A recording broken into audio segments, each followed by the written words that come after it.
to the 81st and final episode of Total Pod Mode. My name is Will, and I also go by Hoodafunk, and I'm joined here by my good friend, co-host, and fellow gaming enthusiast, James, aka Mr. Bames. What's going on, everyone? Coming up this episode, we've got our regular games catch-up, followed by the weekly gaming news, where we discuss some exciting news regarding GTA 6, more game studio closures and cancellations, and another alleged Epic Games security breach scandal. Not another one. Another one. And we'll round off the episode, as always, with the final part of Completionist Corner this week, where we're wrapping up LA Noire. But before all of that, let's crack on with the socials.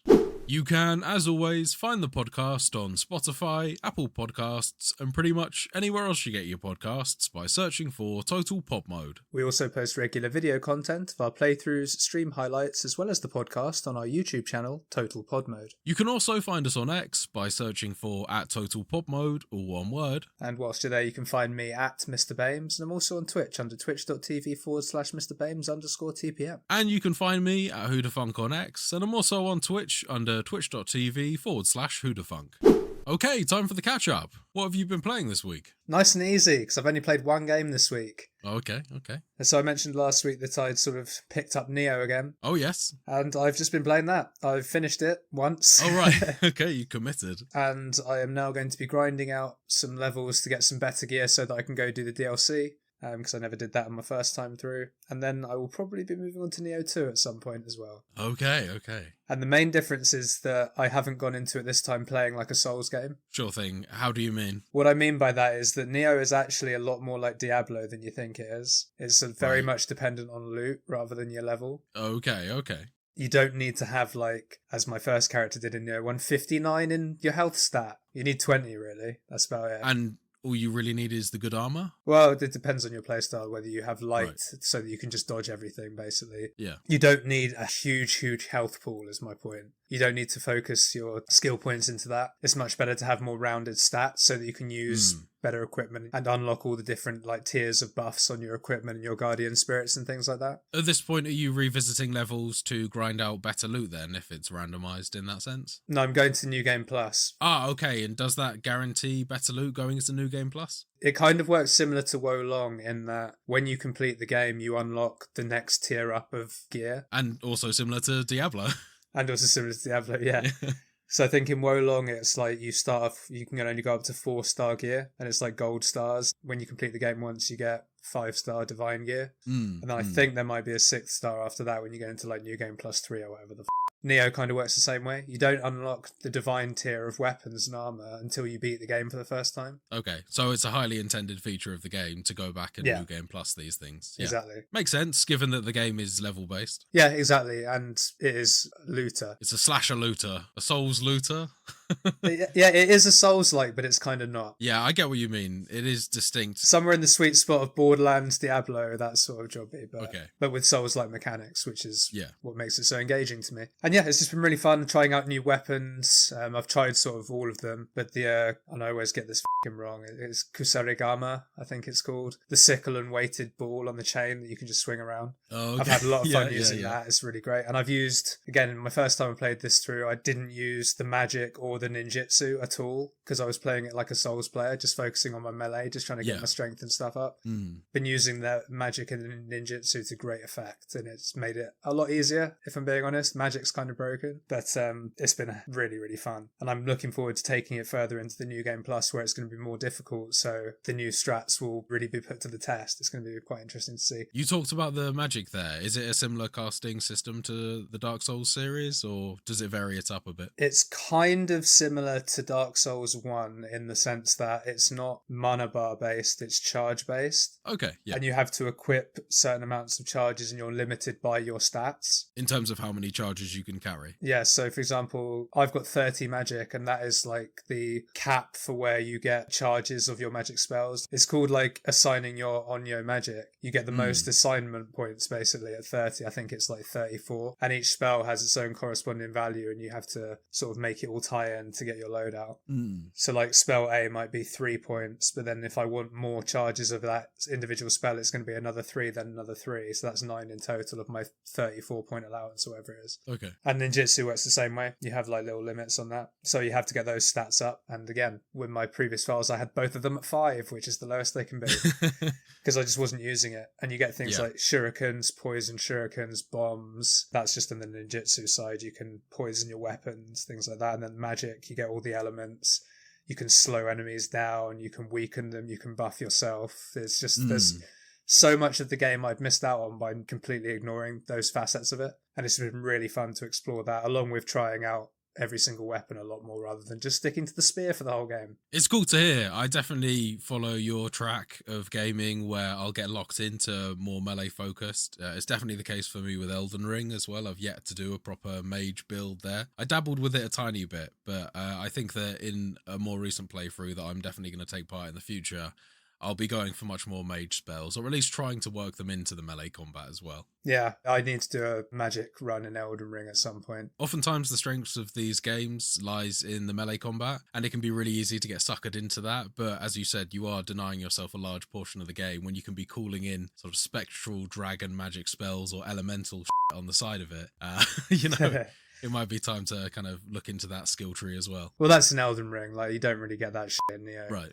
You can use elemental like targeted spells and stuff. I'm more of a spell sword hybrid, if you like. I basically use it to buff myself, debuff the opponent, and also then imbue my weapon with the element of whatever I want. Yeah, the ninja move sounds cool as well. The ninja stuff's really cool. The poison shuriken especially is really useful, especially on humans. Of course, naturally. Poison, highly effective. It's given me a new lease of life on that game. I had a hankering for it anyway, and then it's just made it so much cooler now that I know that there's all these other intended mechanics that I completely ignored the last time I played. And I had a brief look at my Neo 2 character to see what that was saying, to see if I'd done the same thing. And I had. It was a little bit more sort of balanced, but it was still the same sort of thing. High-end health and the stats from my weapons and not a lot in anything else. Right. Looking forward to seeing what I can do in Neo 2 with what I've learned in Neo 1. When I'm done with it, though. Need to finish that DLC first. But as I say, having a lot of fun with that, but that is all I've been playing this week. So I'll pass it on to you, man. What have you been playing this week? I think I can probably guess based on last week. Yeah, I'm still fighting the good fight as part of the Helldivers. Nice. This week, I got boots on the ground once again in Helldivers 2. Taking the fight to the automatons more than the Terminids this time round, though. Bored of squashing bugs. Gonna melt some robots. And more importantly, it was highly needed because there was a large defense campaign taking place pretty much since the game's launched where you needed to defend planets against the automatons. And as I mentioned last week, this game is very much like a collective war effort where you're fighting two different forces across a galaxy map, and there is some sort of overlord dungeon master that is controlling how the bugs and the robots behave in terms of which planets they choose to attack. And unfortunately, despite our best and valiant efforts, we lost a planet this week. We lost Malevelon Creek. No, not Malevelon Creek. Not Malevelon Creek! What happened to Malevelon Creek, Will? What went down? So, as I mentioned, it is highly dependent on the amount of troop numbers that you have on the ground on the planet doing those specific defense missions. Thankfully, there is a liberation campaign taking place on Malevelon Creek, so hoping to regain that ground at some point. You have to, for the sake of the people at Malevelon Creek. You have to. All of the fallen Helldivers. Exactly. You have to get it back. But there's also the pressing issue now where the Terminids have started taking over another planet that was previously undetected on scans. They've started bursting out of the ground there. So now we also need to defend another planet called Vald. No. So we've all got that going on in the midst. So are they working together then, these two? Or is that just complete coincidence that they're making you split their force? Obviously it's a game mechanic and they're probably doing it deliberately. But in terms of the lore? I'm not sure in terms of the deeper lore whether they're actually working together or not.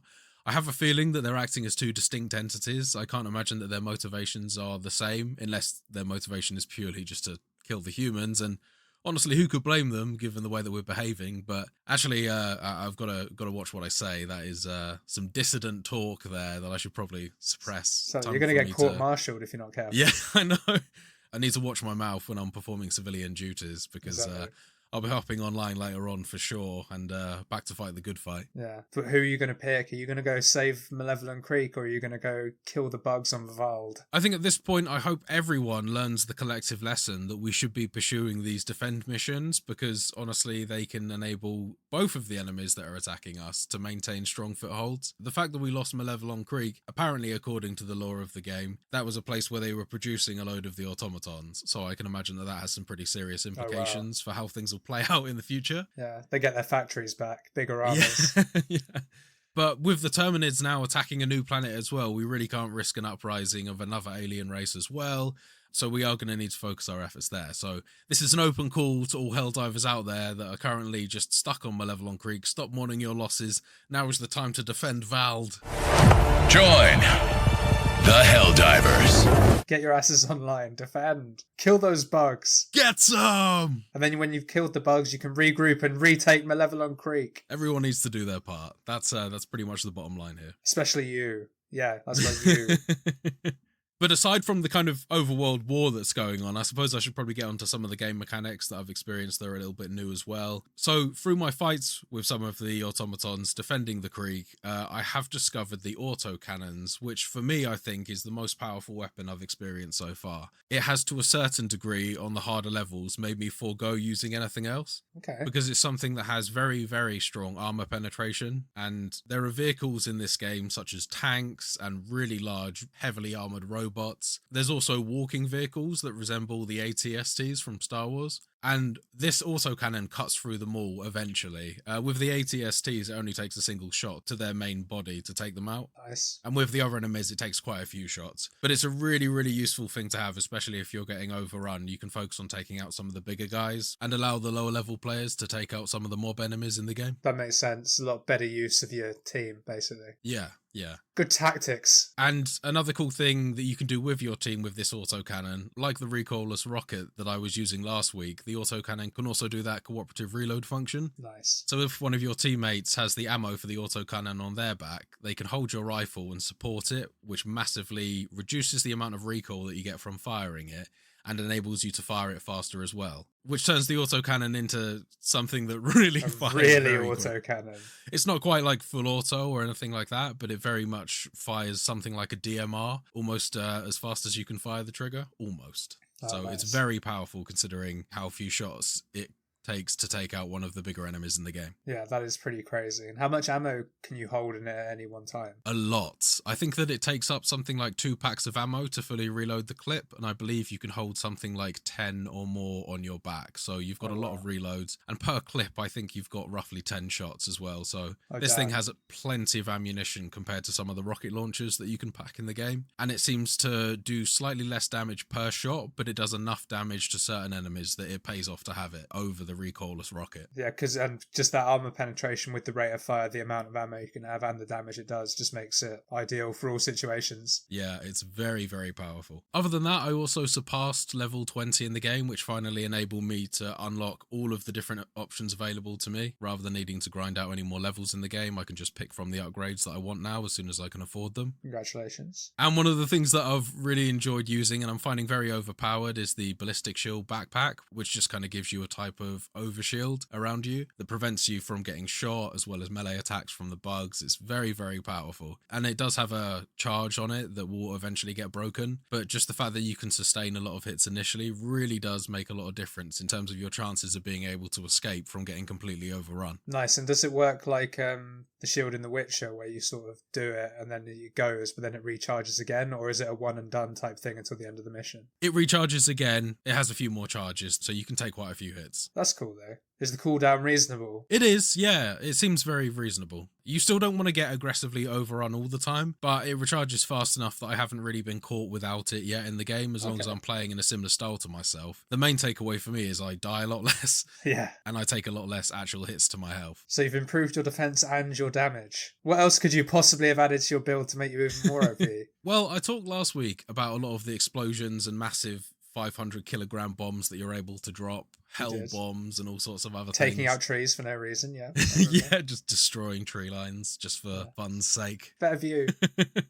Well, the weapon that I actually picked up more recently is a little bit more of a noisy cricket style weapon. That's a little Men in Black reference there. Yeah. Nice. Because this is the sort of thing, it's very understated, but essentially it just looks like a laser sight that beams down from the sky, and then this quite small shell just comes and one hits anything that it lands on. Right, okay. In terms of the explosion and the shock and awe, it doesn't really generate any of that, but it does an insane amount of damage to some of the giant enemies in the game. And it's hugely useful if you find yourself cornered or your whole squad gets in trouble. You can drop one of those down, and I think it prioritizes the largest enemy in the landscape at the time. So thankfully, it doesn't just like shoot one of the random mob enemies whilst there's like a tank in the background. That would be hilarious if it did that. Yeah. So at this point, I'm just getting more and more powerful in the game, pumping my way through the levels, playing with quite a few randoms online and having a good time. I still stand by the fact that the community is really good in the game. And I'm really looking forward to hearing about more updates for this game. I have actually seen leaked footage of people that have been able to get inside the mechs of the game, so I'm really keen to get my hands on those because I've actually seen what they look like now, and they come armed with rocket launchers and miniguns. I'm really hoping that there's an option to also equip it with a flamethrower instead. I'd like to be able to customize some of the arms that you get to use in the game, but it sounds really cool. You did make it sound really cool last time, and you say they've got experience from the first one, so sure thing, right? Yeah.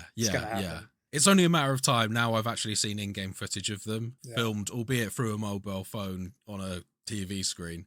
But soon enough, they will be in the game. And apparently, we've also got a bunch more enemies and stratagems coming as well. So looking forward to everything that this game has to produce pretty much. The only thing I do need to say, a slight correction from last week. I mentioned that the premium tier of the progression system was free and you didn't actually need to pay money. Turns out that that was actually wrong. Liar! So the edition that I purchased did come with that included in it. However, if you've bought the base game, then you do still need to pay something like 1,000 of the premium currency in order to unlock it. Right. That said, I think I've earned about 1,000 of the premium currency in the time that I've played this game. So within the maybe 50 or 60 hours that I've played it, at this point I could have unlocked the premium level in the game, which isn't bad, I don't think. And it costs, I think, £7 to get enough currency to unlock the pass. So it's one of those things where the microtransactions and things like that are definitely present in the game, unlike what I was talking about last week. However, they definitely don't seem predatory, and it seems fairly reasonably priced so far. So, yeah, kind of a mixed feelings on that one, but as of yet, it doesn't seem too exploitative. It's too good to be true, wasn't it? Yeah, almost as I was saying it, I was thinking, this doesn't sound right, and I could never quite reconcile it when I was playing it. I was like, why is this premium? I did think it was a sort of joke amongst the game, because there are a few in-menu jokes that the game does have. It even has fake reviews for the company. Really? And even in certain circumstances, you'll have like one that says, review redacted, it's under investigation by the Earth Defense Agency or something like that. But I think that's really all I've got to say about Helldivers. Everyone that's listening right now, if you are listening, come and join the fight. James, that's you included. I need you there on Vald. We need to defend that shit. Yeah, once I've sort of fixed Japan, I might come join you. Maybe we'll see you on the battlefield another day. Maybe. But that really is it for me this week on the catch-up as well. So it's time to move on to the gaming news. So, our first article of this week from PC Gamer. Respawn's until recently upcoming Star Wars FPS has been cancelled, and Battlefield campaign studio Ridgeline Games is being closed. A twofer, and not a good one. No, not at all. Shortly after, Electronic Arts CEO Andrew Wilson announced plans to cut 5% of the studio's workforce, EA's entertainment and technology president Laura Mealy said that the company had also decided to cancel a Star Wars FPS that was in development at Respawn and close the studio that was working on the single-player campaign for the next Battlefield game. That sucks, man. Respawn would have made a good FPS in Star Wars, I reckon. They did Titanfall, and that's got pretty good gunplay in it, from what I remember. So they would absolutely, have done, and they would have, in the Star Wars universe, and they're using similar sort of mechy type things as well, like a chicken walker or something. Yeah, I can definitely see them pulling that off. They'd be great with it. And also, I'm a little bit gutted to hear that the single-player campaign for the next Battlefield game is also being cut off as well. That does make me wonder whether there's even going to be a single-player campaign for the next Battlefield. And despite the disappointment of 2042, I was hoping that we might see some sort of return to glory, perhaps naively, as an old-school Battlefield fan. Well, they still might. It just won't be in a single-player. Or if it is, I don't really have much hope that it's going to be any good. So back to Star Wars, the untitled first-person shooter project was announced back in 2022, and it's unfortunately been cancelled even after EA CEO Andrew Wilson reaffirmed their commitment to stick with the franchise back in 2021, despite losing exclusivity rights to the franchise to Disney. So we did speculate a little bit about this when you mentioned that Disney had partnered with Epic Games and that they were working on upcoming potential Star Wars titles and involvement of Star Wars franchise characters. I do wonder whether the money following Star Wars is now perhaps going more towards Epic, and even if Disney are going to be pursuing a relationship with EA, given some of the troubles with the games that they've produced so far. It's an interesting one, this, because on the one hand, yes, Disney are now in bed with Epic, so it makes sense for them to move all future Star Wars games to them. But on the other hand, Respawn and Star Wars have had this sort of love affair over the years, and Respawn have been very good to the franchise. I mean, they did do Fallen Order and Survivor. I know Survivor had, and possibly still has, major issues with performance on PC especially. Right. But they're pretty solid games for the most part. They don't sort of do the franchise a disservice. No, not at all. So I'm surprised that they pulled the plug on the Respawn one. But yeah, as a general point, it makes a lot of sense for them to sort of move everything quote unquote in-house with Epic. EA's entertainment and technology president goes on to say, as we've looked at Respawn's portfolio over the last few months, what's clear is the games our players are most excited about are Jedi and Respawn's rich library of owned brands. Knowing this, we have decided to pivot away from early development on a Star Wars FPS action game to focus our efforts on new projects based on our owned brands whilst providing support for existing games. This is probably a wise decision in terms of supporting some of the other brands that have been long neglected by EA. It sounds like they've had too many rods in the fire and too many plates to spin for a while, and they need to condense a little bit. Show some more love to BioWare, EA. You've really let them go under. Well, I mean, that's kind of a perfect example of what I'm talking about. It's one of those ones that appears to have been mismanaged. Sort it out, EA. I don't think EA is winning any medals for good management of the studios that are under its umbrella. Okay, so on to our second article of the day from Insider Gaming. Rockstar requests a return to office as GTA 6 enters the final stages of development. It was recently revealed that Rockstar has issued a mandate to its employees, stressing that they must return to the office for a full 5 days a week from April onwards. This is due to Grand Theft Auto 6 entering its final stages of development and is an effort to ensure productivity and security remain as tight as possible ahead of the impending launch of the game, which is still currently scheduled for 2025. Which, if you decode it, means we need you in the office so that we can crunch you big time. Yes, I was about to say the crunch begins now for Exactly. Rockstar employees. Rockstar is a company that is, of course, pretty renowned for the amount of crunch and pressure it places on their employees up to launch, which is an absolute shame. It is, but they do make very, very good games. They do make, it's a tough one, isn't it? They do make really goddamn good games. Yeah. That's not to say that the development of a game requires crunch either. It just requires suitable amounts of time. I mean, They could make us wait until 2026, perhaps. But also, I don't really think this is so much around the security of the game. I think if they've had issues with that, I don't think they've necessarily been caused by people working from home. I don't think that that's necessarily a reason to force people back into the office, is that some sort of security breach occurred from people working at home in the first place. Yeah, I think that's probably just another sort of reason they can give that sounds logical enough. I agree with you. I don't really buy that it would necessarily be strictly for security purposes. I think that it is genuinely, we've joked about it a little bit, and obviously they do make good games, but morally speaking, I think they do just want to do it to manage the crunch, which isn't great. It's not great, no. I can imagine a lot of Rockstar employees are pretty sad about this change of events. Oh yeah, I imagine so. So in Bloomberg's report, it was mentioned that the company has identified tangible benefits of working in person alongside other developers, which is, as we kind of suggested there, a pretty common topic amongst leading teams trying to justify on-site work instead. Yeah, but it depends on the study, right? A study could find that, but other studies could find that actually working at home keeps everyone on the lower sort of stress level, which means they work more productively. It depends on which study you want to reference to make your point, basically. So the main takeaway from this new story really is that GTA 6 is entering its final stages of development. And at this point, I think we can probably safely say that we're looking at the release of GTA 6 within the next 12 months. And do you know what that means, Will? What does that mean, James? It means I've got 12 months to save up to buy myself a PlayStation so I can play it. Do you know, it would really, really help me to have that confirmed, whether that truly is going to be the case, that it's going to be a console-only title for a while. Yeah, because it is one of those considerations where you're like, am I really not going to play GTA 6 on release? Yeah, I mean, it is kind of a thing, really. It's kind of a thing. I've got a feeling that they won't be releasing it on PC straight away because they don't generally. Based on history, yeah. Yeah, so thanks Rockstar for that. They know what they're doing, but exciting news nonetheless. Okay, so on to our third article this week from Cyber Daily.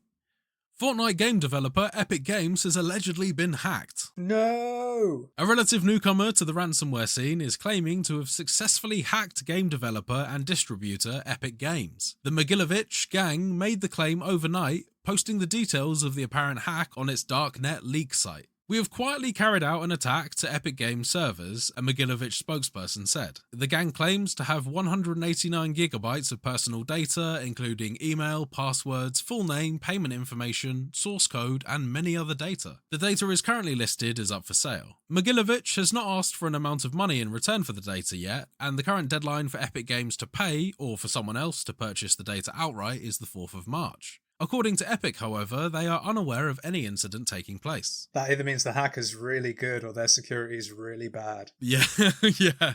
Neither of them are particularly good things, are they? No, exactly. Epic Games went on to say, "We are investigating, but there is currently zero evidence that these claims are legitimate. Mogilovich has not contacted Epic or provided any proof of the veracity of these allegations. When we saw these allegations, which were a screenshot of a dark web page in a tweet from a third party, we began investigating within minutes and reached out to Mogilovich for proof." And presumably heard absolutely nothing back. No, it doesn't sound like it. So this whole thing could very much be a bluff as well. There's no real tangible evidence to really suggest that he has this data. Yeah, so it could just be a hoax. Asking for, I assume, what is quite a large amount of money. This sounds very amateurish as well. Not asking for a certain amount of money, this could just be one big prank as well. That's kind of the vibe I'm getting from this. No amount of money, a deadline of like a week. Less. Yeah, I don't know. Epic Games has got a pretty colourful history in terms of the hacks and breaches that it's had in the past as well. I mean, it was only back in January 19 that apparently a security flaw exposed 200 million Fortnite users to getting hacked. Back in 2018, Fortnite Android vulnerability leaves Samsung users open to a man-in-the-disk attack.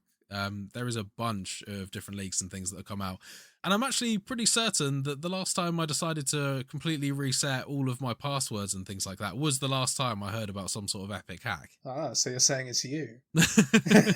I got ahead of the curve doing it then. Yeah. Maybe, who knows? Someone tipped you off. I don't really think that Mogilovich has a ring to it, to be honest with you. It's not really the name I'd go for. Nah. Which is exactly what the person who was pronouncing Mogilovich would say. Oh man, you're exposing yourself. Be careful. Yeah, this sounds kind of hoaxy to me. I haven't seen the screenshot though, so I don't know. And obviously I don't work at Epic, so I don't know. But given their previous, it's intriguing enough that I don't blame you for bringing it to the table. And perhaps as a general PSA to listeners, if you do have an Epic's account, now might be the time to change your passwords. And if you do happen to have the same password for various other accounts that you own, number one, don't do that. But also, time to probably change all of your passwords. I don't even remember what my Epic password is. I'll have to ask Mogilovich and see what they say. Yeah, just message him and ask if he can reset your password or if he can log you back in.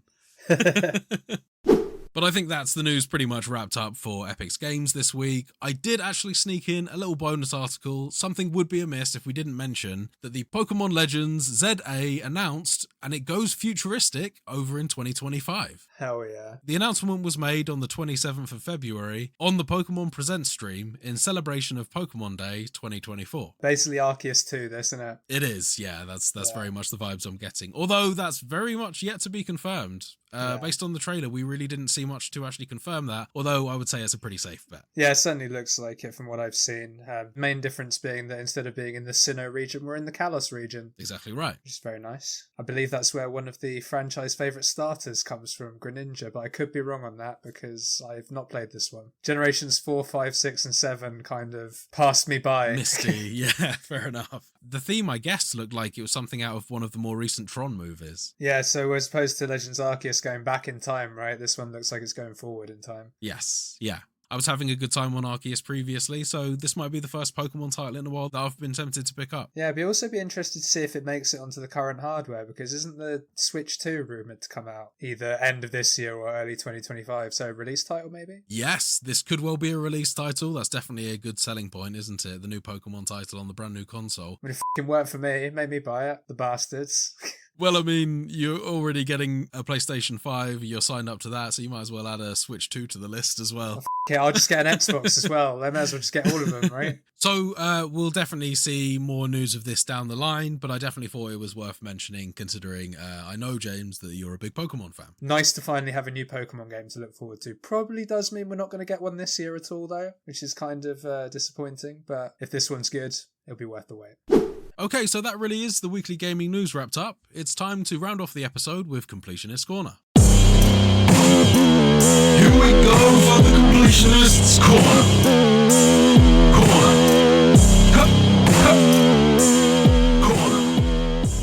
We pick up our story in LA Noire from last week, where Cole Phelps lost his position on the Vice Detective's desk after his adulterous affair with German jazz singer Elsa Lichtman was put on blast by his former partner and Vice Detective Roy Earl. As we mentioned last week, this betrayal was spearheaded by Detective Roy Earl, along with the LA Mayor and Chief of Police, in order to suppress news of a scandal within the local government. Cole Phelps is due before a review board later in the year for his extramarital affair, and in the meantime he has been demoted to the arson desk. Cole is now forcibly partnered with another detective known as Herschel Biggs, an unfriendly and gruff older man who prefers to work as a lone operative. And notably another vet. World War One instead of World War Two, though. Exactly that, yeah. Been a while since this guy's fired his gun, but it's still ready to rock. Yeah. And this is actually probably my favourite partner out of the entire game. It's a toss-up between him and Bukowski for me, but this guy had a bit more character. Yeah. I like the fact that he doesn't like Phelps to begin with. He's kind of focused on the fact that Phelps just wants to be a hero. But then still has his back, though. Like, you know, when the guy didn't want to shake Phelps' hand and he was like... He's got shit on his name, not on his hand. Exactly, Yeah, it's a good line. Yeah, agreed. I think it was a good moment to warm to that character slightly after he'd been so rude to Cole in the car earlier.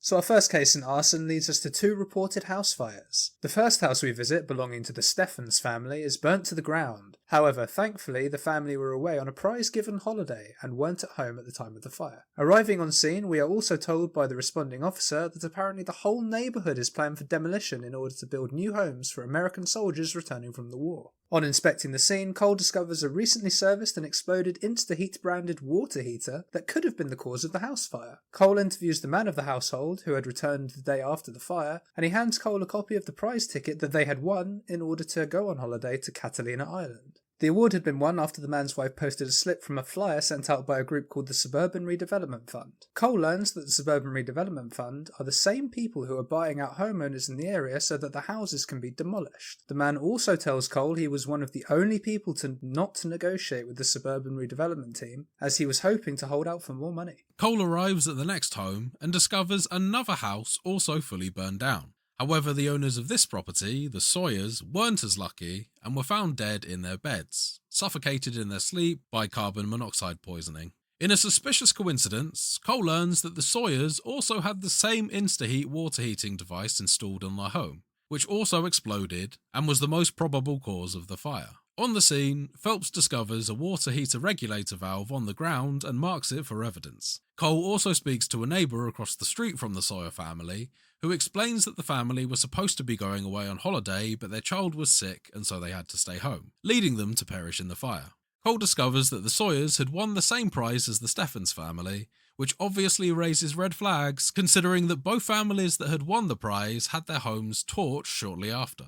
Outside the Sawyers' property, we meet with Albert Lynch, a fire investigator, who tells us that there is a shifty man across the road who has gained a reputation for arson, prompting Cole and Biggs to chase after him. Cole swiftly catches up to our arsonist and tackles him to the ground.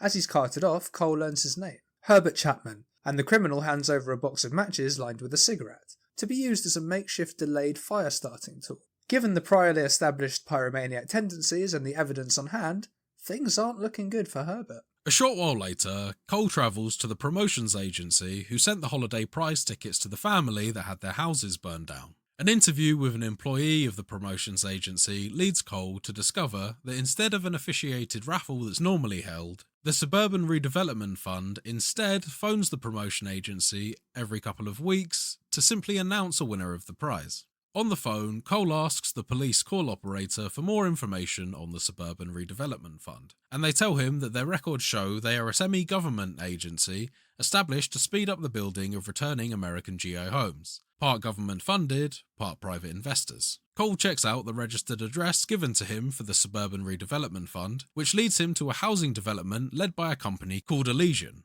At this point, Cole surmises that the owner of the Elysian company must be an investor in the Suburban Redevelopment Fund, and we later learn the CEO of Elysian is a man called Leland Monroe. Cole and Biggs also pay a quick visit to the fire investigator Albert Lynch, who lets us in on his theory that both the house fires were caused by a modified regulator valve to cause an explosion. Cole departs to speak to the owner of the Instaheat water cooler company at their factory. Cole's conversation with the owner confirms that the valve that was discovered at the scene of one of the house fires was indeed modified, which likely led to the fire. And worse still, the alteration is relatively simple to perform, and almost anyone could perform the procedure. Before we leave, Cole gets a list of all the Instaheat maintenance employees and runs them past the operator for any potential prior arson convictions, and crimes in general, and we get a few matches. A man by the name of Walter Clemens, who had burnt down a house only 5 years prior to this case, a man called Matthew Ryan, who was charged with attempted murder but plea bargained down to an assault, and another man called Reginald Varley, currently wanted for murder by the Detroit Police Department.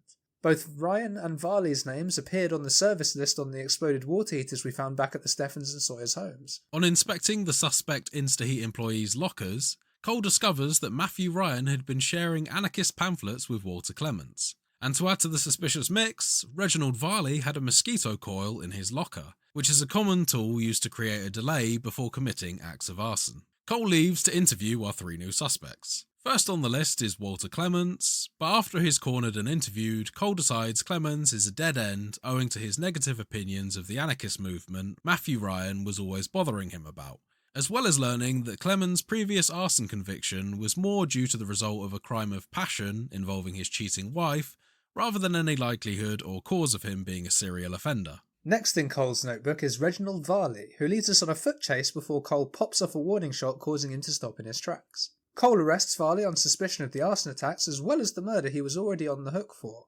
Next, Cole moves on to the anarchist Matthew Ryan, who leads Cole and Biggs on a merry car chase through the backyards and valet homes, crashing through fences. The chase eventually ends up back on the road and Cole disables the vehicle, causing Ryan to crash and be swiftly arrested. Now back at the station, it's time to interview the 2 key suspects, Varley and Ryan. In Cole's first interview, Varley admits that Ryan had asked him to keep the mosquito coil in his locker as Ryan's was full to the brim with anarchist pamphlets. Varley also admits to working on behalf of the Suburban Development Fund, however he dismisses our accusations that there is any conspiracy taking place. In Cole's interview with Ryan, he lets slip that he has a grudge against Instaheat and other water companies he deems fascist after he lost his family to a house fire caused by a faulty and flawed water heater. At this point, we have a choice to make. Do we convict Ryan or Varley? Who did you go for? I convicted Ryan. Samesies. Varley seemed quite genuine with what he was saying. Yes, this was the turning point for me. And Ryan, he was elusive. He admitted that basically it was kind of a revenge mission because the company that screwed him over was subsequently taken over by Instaheat. I think they were called Hephaestus or something like that. So I just think that he probably did.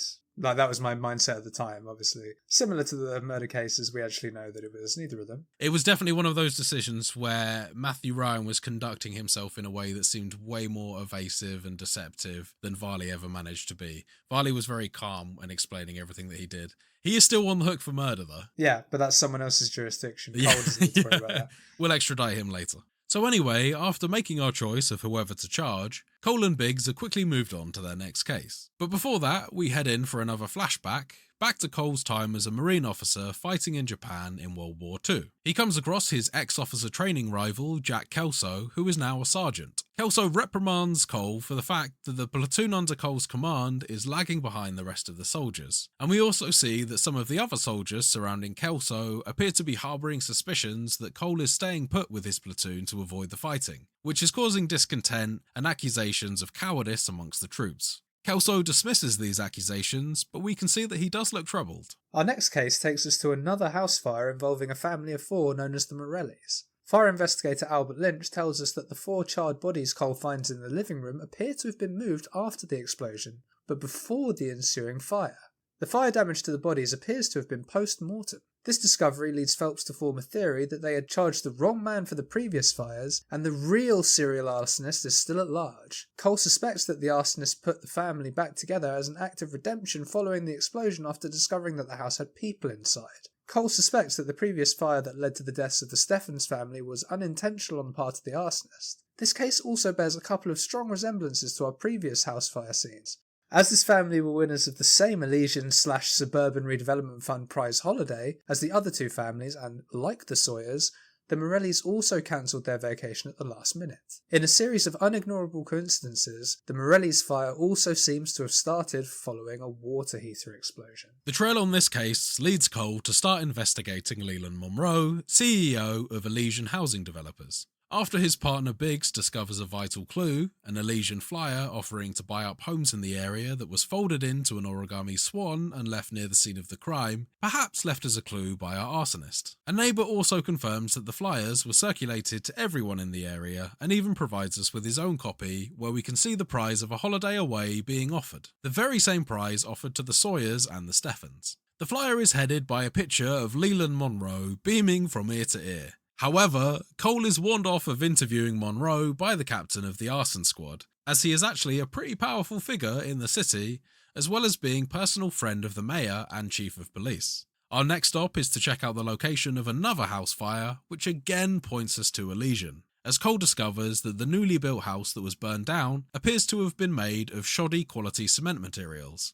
At this point, Cole can't help himself and decides to depart to Elysian to start connecting some dots. Our interview with Monroe leads Cole to discover that the mayor and the chief of police are also members of the Suburban Redevelopment Fund. However, for the most part, and despite Cole's best investigative efforts, he is stonewalled and Monroe seems to have an excuse or answer for anything, even stating that each of the homes built by Elysian has been fully inspected and insured by California Fire and Life Services, which, unknown to Monroe and Cole, happens to be the very same insurance firm where Jack Kelso, Cole's old army rival, is now employed. Pondering the connections between the Elysian housing developments and the Suburban Redevelopment Fund, along with the series of house fires taking place after families had refused to accept buyouts from the Suburban Redevelopment Fund, Cole begins to descend down a conspiracy rabbit hole, taking his reluctant partner Biggs along with him. Word of Cole's line of inquiry seems to have piqued the ears of the corrupt and traitorous vice detective Roy Earl, who sold Cole out last week in order to rub shoulders with LA's rich and powerful. In an impromptu meeting at the Blue Room Jazz Club, Phelps is warned by Roy Earl to cease pursuing the leads into the Suburban Redevelopment Fund and its founder Monroe. His partner Biggs is also told to lay off the case, with the arson police captain threatening his fast-approaching pension fund. At the end of a long day, Cole returns home to Elsa Lichtman, his jazz-singing mistress, to find her distressed and mourning the loss of one of her friends. This particular friend was an Elysian employee who had fallen to his death whilst working on a new development. California Fire and Life are now offering a very generous insurance payout of $20,000 to Elsa as she was named a beneficiary. Cole knows that he can't directly pursue the investigation against the Suburban Redevelopment Fund in Elysian, so he hatches a plan and asks Elsa to meet with his old rival Jack Kelso. Despite their differences, Cole knows Jack Kelso won't walk away from a fight, and he won't let something go if he thinks something suspicious is going on. Cole just needs to dangle the proverbial carrot. Elsa meets with Jack Kelso and tells him that she wants to refuse the payout and instead for Jack to investigate the death of her friend. At this point in the game, we take the very unexpected turn of playing as someone other than Cole for the next couple of chapters. What did you think of this part? This was a bit of a curveball that I definitely wasn't expecting. No, I didn't see this coming at all. Multiple protagonists in a Rockstar game before GTA 5. And also you missed out because Kelso works on his own, you don't get partner banter, which is a bit of a shame. That's true, that's true. But mechanically this was exactly the same, so it was a surprise from the story perspective, but gameplay wise it didn't offer anything different, so apart from a different suit. I was about to say, not just a different suit, but also the lack of Cole's varied and fancy suit collection. You can't switch between suits as well. But why would you want to? That lovely blue blazer. I wonder if you get to complete the game and then you can dress up Cole in Kelso's cool blazer. So, as Cole is out of action for a while, it's time to step into the shoes of insurance investigator Jack Kelso. Yeah, it doesn't quite sound as cool, that does it? Insurance investigator. No, it doesn't quite have the same ring to it as arsonist detective or homicide detective or even vice detective. Even traffic detective. Yeah, that's debatable. Yeah. I'd say that one might be on a level. Insurance investigator. Oh.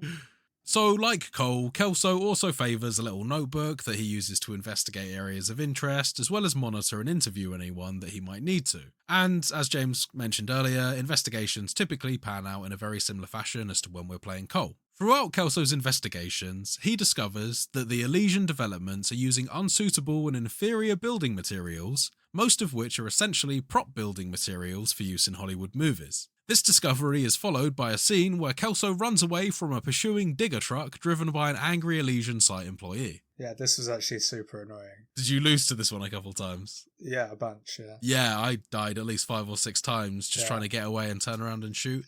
There are very specific times when you're allowed to do it, and if you fail to guess when it's appropriate to do it, you just die immediately. Yeah, and one of them was really upsetting for me. You know, there's a bit like right at the end where you jump over 2 high things. Yeah. I got on top of it, I cleared it, the thing didn't touch me, but my Kelso just ragdolled and it said that I failed. Okay. I must have run out of time, but because it was still so far away, I didn't think it had got me. So this section felt like a janky-ass Subway Surfers, where I'm just climbing over structures to avoid getting mauled by whatever's chasing me. Kelso also comes across video evidence that his own boss, the Vice President of California Fire and Life, is a member of the Suburban Redevelopment Fund, and is knowingly insuring the newly built homes to cover for Elysian's foul play. Along with Jack's boss, the LA Mayor, CEO of Elysian, and the Chief of Police, the film reel also reveals who the other members of the Suburban Redevelopment Fund are. District Attorney Donald Sadler, LA Times editor Raymond Gordon, and the twisted psychiatrist Dr. Harlan Fontaine. We mentioned Fontaine briefly last week as he's been appearing in newspapers Cole has been reading alongside his investigations, showing Dr. Fontaine to be a heartless criminal peddling morphine to addicts and his students, and using highly unethical methods of treatment for his patients. Jack Kelso's continued investigation into the Suburban Redevelopment Fund prompts his boss and Leland Monroe to send cronies after him, which results in a beating. But Jack is able to avoid being murdered by escaping from the trunk of a moving car. The injuries land Jack in hospital, but his activities have caught the eye of Leonard Peterson, an assistant district attorney who is dead set on cleaning up the corruption in the city, and Peterson hires Jack Kelso as a district attorney investigator. Sensing a storm brewing, Leland Monroe, CEO of Elysian and founder of the Suburban Redevelopment Fund, calls Kelso over the phone and offers a chance for them to meet and come to an agreement. One that could make a man like Jack Kelso very rich indeed. However, Jack knows the chances of him making it out alive from the meeting with Monroe are slim to none. So instead, he rallies up a group of the surviving 6 Marines he had served with previously, many of whom we have already met as Cole during our investigation into the illegal morphine distribution in the city last week. Kelso and his Marine buddies meet outside Monroe's home and plan their attack. The largest shootout of the game commences as Kelso and his Marine Dream Team attack Monroe's home, which is full of heavily armed thugs. It's clear to Kelso that Monroe had predicted he wouldn't come quietly and had been preparing for some sort of attack.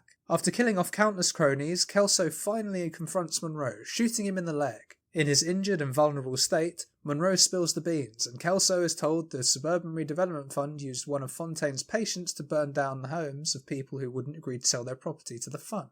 Monroe also tells Kelso that the arsonist who has been burning down the houses is working in LA as a bug sprayer. In one of the newspapers we mentioned last week, we saw Fontaine's patient accidentally kill 4 people in a house fire and as a result became irreversibly traumatized. In one of the newspapers Jack reads this week, we see Cole's mistress, Elsa Lichtman, arriving at Fontaine's clinic as she was previously one of his patients being treated for drug addiction. On hearing that Elsa knew about Jack and Cole's investigations into the Suburban Redevelopment Fund, and just how close they were to blowing the whole case wide open, Fontaine attacks Elsa with a crystal ball, knocking her unconscious.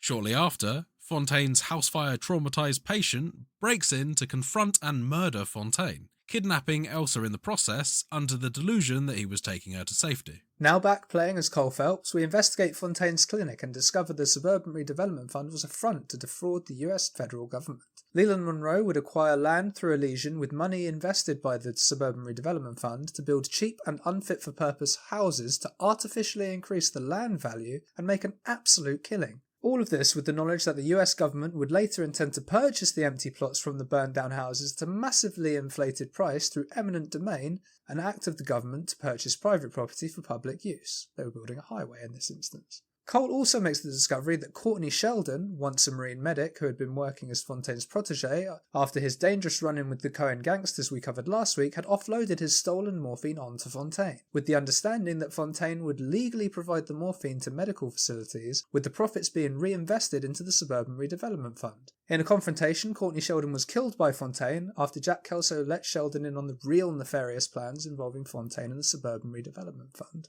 Following several interviews with local bug spraying businesses, Kelso finds the home address of the fire starter who had been burning down the houses. After discovering a World War II flamethrower on a desk and an old photo from the war, Kelso realises Fontaine's arsonist patient is a man called Ira Hoagboom, who also served under the 6th Marines, the very same platoon Cole and Kelso belonged to. In a later flashback, it's revealed that back in the war, Phelps ordered Hoagboom to clear out a cave suspected to be filled with Japanese troops. However, the cave was actually the base for a civilian hospital. Following orders, Ira lets loose with his flamethrower before realising that the cave was filled with civilian men, women and children. This unintentional act caused Ira to be severely traumatised and discharged from the military on the grounds of PTSD and battle fatigue. Ridden with guilt over the sounds of screaming civilians in the cave, Cole orders his men to euthanize any survivors and tries to avoid himself taking part in this morbid duty. In a fit of anger and disgust, Marine medic Courtney Sheldon actually shoots Cole in the back. Before the rest of the platoon leaves Cole in the cave behind, Kelso swears the others to secrecy in terms of what happened back in the cave. It turns out this string of events was the reason why Cole was honourably discharged from the Marines, due to the bullet wound inflicted by his ex-comrades. The events of what happened in the cave never came to light, and Cole was instead considered a war hero for his time as a Marine officer. Back in the present, Phelps and Kelso pursue Hoagboom and Elsa into the Los Angeles river tunnels, as Kelso also picked up a map of the LA river tunnels in Hoagboom's home. Fighting against Suburban Redevelopment Fund cronies who have also infiltrated the sewer system, Cole and Kelso manage to rescue Elsa, and Kelso shoots Hoagboom to finally end the poor man's suffering. As the water rises within the tunnels following severe heavy rainfall, Elsa and Kelso manage to escape in the nick of time. However, a violent racing water current kills Phelps before he can climb the ladder to safety. Well, it's actually worth noting that Cole sacrifices himself in this instance rather than that. He it helps Elsa up and then insists that he helps Kelso go first. It's an act of redemption, isn't it, for like the kind of assumed cowardice of what he did in the past. Yeah. And Cole is dead. Yeah, and we were wrong. It wasn't him. We both said in the first episode that we thought he'd have something to do with it. You went on a particularly wild tangent on what you thought it might be. Yeah. Well, you know, you gotta kind of rumour mill. Do a bit of rumour spinning. Yeah, I mean, and I guess technically I wasn't wrong. He was kind of a bad guy, but he redeemed himself at the end of it. So yeah, and he wasn't so much a bad guy as a coward. Really, he was a misguided guy that was pursuing the wrong things in terms of valor and stuff like that on the battlefield, and he put people at risk unnecessarily. Yeah. So yeah, he's a very kind of shades of grey type character in this, and it did come as a shock to me that we lost Cole in this game. That said, it has happened with plenty of previous Rockstar protagonists in their games. So, you know, it's one of those things where it's always on the table with a Rockstar game that the main character might just die at the end. Yeah, I mean, I didn't see it coming, but I wasn't surprised, if that makes sense. Because that very reason, it's a Rockstar game, anything can really happen. Happens quite suddenly as well. You don't really expect Cole to just die then and there, or at least I certainly didn't. There was no hint to me until the water took him, really, where he said goodbye and got taken by the current. That was the moment that I realised that was going to happen. It came as quite like a shock sort of thing. Yeah, I kind of sort of saw it when he was helping the others up and insisting they went first. I was like, okay, the water's going to get him. But there was no like even kind of after credits scene where you see him like pulling himself out of the ocean or something like that. No. Yeah, Cole is definitely just gone. Well, there's no LA Noire 2 to find out. Yeah, that's for certain. At Phelps' funeral, the corrupt Vice Detective Roy Earle delivers a eulogy claiming Phelps was wrongly accused of wrongdoings and that he had bravely exposed the corruption of Fontaine and Monroe. It seems that following Cole's death, Roy Earle, the LA Mayor, Chief of Police and the LA Times editor all managed to stay squeaky clean and nothing was ever successfully traced back to them. Elsa leaves the funeral knowing of the corruption and telling those there that they are belittling Cole's memory. Kelso asks Cole's police partner Biggs to comfort her. Biggs speaks with Kelso and tells him that Kelso and Phelps were never friends. Kelso responds, telling Biggs that they were never really enemies either. In a post-credits epilogue flashback showing the 6th Marines on the boat on the way home, the Essex Coolidge, Kelso is revealed to have known about the planned morphine heist, but he refused to be involved in its distribution, being all too aware of the trouble that would come from the plot. With that last line, we come towards the end of our coverage of LA Noire. Time for some final thoughts. So, Will, take it away. What were your final thoughts? So as I kind of mentioned along the game and the way that the storylines proceeded, I have generally enjoyed it from start to finish. I feel like there perhaps was a tiny bit of bloat towards the middle part of the game, but I really like the fact that this game gave you plenty of breathing room to just investigate your cases and get to grips with all of the mechanics of the game before going too wild with the storyline. And it was more fed to you as a trail of breadcrumbs leading up to the end. I did like the way that everything kind of converged towards the end and some of the later middle parts of the game with the gangsters. I think the game in general was quite well paced. I think that if you take out the DLC quests that were added in the complete edition that we both played, I think it's probably a perfect length. Yeah, 100% agree. Yeah. And that's not to dismiss those cases because they were all very good. But some of them did ruin the pacing slightly and the vibe slightly, particularly with the arson desk, I thought. We had one DLC quest with the Nicholson Electro Works Company, whatever it was called. Electroplating, yeah. Electroplating, that was it. And I thought that being sandwiched between the final case and the second to last case, where you got some really cool reveals. That really did kill the pacing. It killed 100%. The pace of it. It was a great mission, don't get me wrong. Really enjoyed that case, but really that didn't need to be there. And I think that would have sort of gone towards taking out some of the bloat that you mentioned. I 100% agree. I think a lot of those missions, it would have been really nice to have been provided with the option to play the base game as intended or to play whether the missions inserted in the game. As an option when you start the game, I think that would have paid off. I agree, because just as some really cool stuff happens with Kelso making all these revelations and goes on that big mansion attack and you're ready for the next big shootout, all of a sudden you're taking a break and investigating another case that Cole's just kind of doing in the meantime, which is slightly unsatisfying. It's not a bad case by any means, and I think, as we both said, it's not to dismiss any of the additional cases that are there. It's just that the game is clearly starting to pick up, and it is a bit of a slow start to begin with, so to kind of blue ball towards the end was perhaps not the best decision. All they needed to do was put that mission as the first mission of arson. Oh yeah, that would have sorted first mission of arson, because then it's like, okay, it's a nice arson quest, a big explosion in the city, really cool stuff, get that done, and then you just go through the game's end as it was intended. That's a really good idea. The only problem with that is you would have had to have rewritten the bit where he joins the arson desk, because he literally gets sent to that quest straight off that. Also, the fact that the city does get kind of f***ed up during that segment as well. To have added that into the game after its release would have meant that they'd have had to have gone back and kind of f***ed up the city in the previous chapters as well. There are definitely reasons that you couldn't have done it, but at the same time, I do agree with you. That wasn't the place to put it. I just wouldn't have put a DLC quest in the end. Personally. But yeah, in general, I'd say I enjoyed this. The ending was cool, but I've got to say, come away with it feeling a little bit like it was an anticlimax. I enjoyed how it all sort of came together, and I enjoyed that it actually turned out that it was just a traumatized war vet the whole time. Yeah. I like how all that came together, even though there was a bigger scandal at large in this whole thing. But I think the fact that everyone got away with it, basically. It is a tough thing. There is a message to speak to that, though. And also the fact that Royale was giving our eulogy, that pissed me off. Yeah. I think that that's almost meant to be a little bit of a dagger in the player's heart and sends a wider message that if you stand up, the nail that stands out gets hammered back in. I think that was the overriding message of what they were trying to deliver there, was Cole stood up against it and ended up a dead man as a result. And although he did make some sort of a difference, ultimately, the corruption won. I agree with you that it's a disappointing end, but I also kind of like those slightly good guy doesn't win over bad fully endings as well. There's something about that chimes with me because it's a bit more realistic, but I can appreciate that.